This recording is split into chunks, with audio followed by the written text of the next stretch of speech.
Well, maybe you find yourself looking for a job these days, like a lot of people here in 2020. Maybe you're doing it for the first time, that you haven't had to look for a job or put a resume together in a number of years. Things have certainly changed, and that is why we are so happy to welcome in a career coach this morning. You may have seen her on TikTok. She has been posting great tips for people free of charge, which we love. Cathryn Patterson joining us now.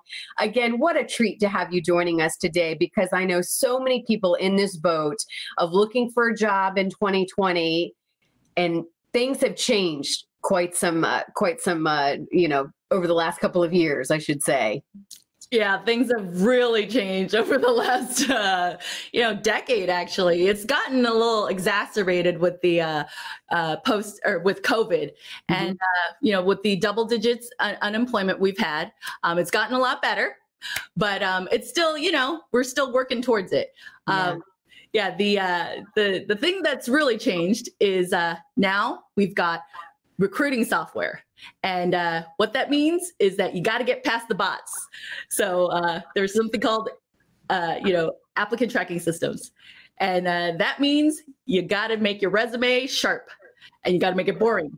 So this means— Wait, I'm sorry. Did you just say we have to make it boring? Gotta make it boring. I know that sounds crazy.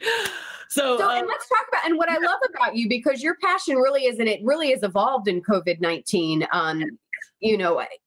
There's so many things that are, we talk about artificial intelligence and making sure that your resume gets past that. That's probably the biggest kind of hurdle that people are having to jump through right now, right?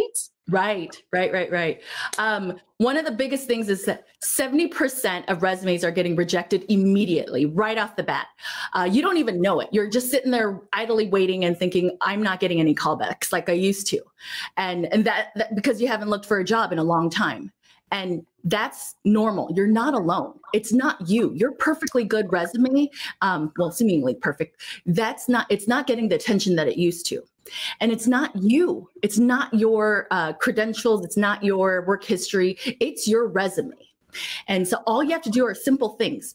All right. So let's talk about some of these tips that people can implement today if they are putting together a resume and then submitting it. You say keep it boring. Yes. So what does that mean? What that means is no colors, no photos, no tables, no columns, no graphics, stuff like that. You can— Is it just so that the artificial intelligence has an easier way just to pick up what you're putting in there? Yes. A lot of people have this strange perception of AI, and they think it's very sophisticated. It's actually not as sophisticated as people think. I used to be a technology VP, and what it is this: resumes need to still be very machine readable. Okay. They need to be ingested by the scanning software. Mm-hmm. And what that means is that you still have to have certain keywords that pop up. They have to be, aligned with the job listing. So, for example, there needs to be some more, white space. It has to be legible. I wouldn't put crazy fonts. If you're into, fancy things, don't make it fancy. To make your resume stand out. Mm-hmm. Simplicity is the word. Kiss it. Keep it simple and sweet. So your resume, though, do you need to tailor it for whatever job you're applying it for? Because I feel like a lot of people do one resume and then just send it out to a bunch of different places. What do you recommend? You are right on the money. Customizing is the word. You have to customize. What else are you going to do all day? You're unemployed. I say being unemployed is a full-time job. You need to be able to spend your day customizing your resume for every single job listing. That is the name of the game. The more customized it is, the better your chances. Okay. Hey, we have less than a minute left. Once you get past the resume and maybe you get that interview, you had a great tip before we got started here on how you look at yourself when you're actually trying to get that job. And I love that tip as far as making, remembering that you are bringing value as well. That's right. So once you get the interview and you land that interview, you need to remember you bring value to your company. You make money for that company. Think of yourself as the interviewer, because once you change your mindset, you're making money for them. you bring ROI for your company. So that'll calm your nerves, bring you confidence, and you'll think, hey, I can do this. It's a two-way street.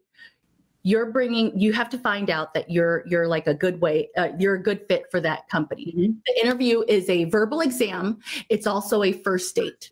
Yeah, it's a relationship that you enter with your new company, hopefully. Cathryn, there is your website. We didn't even scratch the surface of everything that I just thank you so much for what you're putting out there and helping people, again, free of charge, a lot of this info that you're putting out, which is so needed these times. You're going to have to come back. Okay, Cathryn? Thank you, Carly. I really appreciate it. Well, again, you can find her on TikTok. There is her website right there. And of course, we'll put all that info on our website too. Thanks. Take care. Have a good day.